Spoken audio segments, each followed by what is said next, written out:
And I did a film called Breathe, which, as you mentioned earlier, Claire Foy, Andrew Garfield, and it was directed by Andy Serkis. And so Oh, you've got sort of just a wonderful group of people.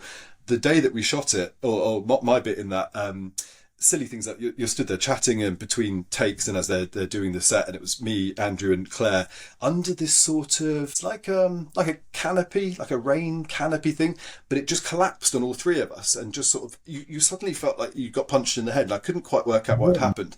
And it's a stupid, like, it was no one's fault. No one kicked off. There was no weirdness about it, but suddenly you're all just taken back to that ridiculous thing of, like an umbrella going wrong in the street. You see that happening constantly. It was just those little moments that you're part of, which you forget until 5 years later you're having a chat like this or whatever. But it's lovely sometimes when you're reminded just the normality of the situation, and trying not to take yourself out of it and be like, that's so and so, because you've grown up with some of these people, and watch them and admire them. And Andy Serkis, again, lovely guy, very generous director, very, very nice to be a part of that film in such a small capacity, but really lovely memories with lots of people.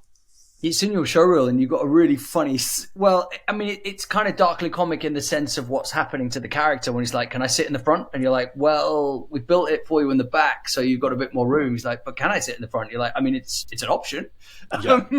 There's a real nice element of kind of humor to it.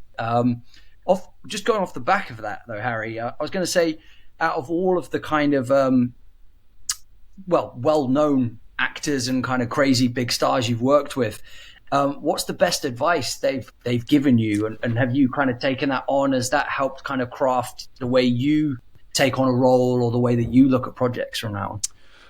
I suppose, well, yes and no. Like, it is that thing of never wanting to overstep the mark, never wanting to disturb people, all that sort of stuff, depending on process. So I've got to say, I've never really. It's not that you would ever sit there and grill someone. It's observing for me. And when you're on a film set with somebody, it's their way of preparing.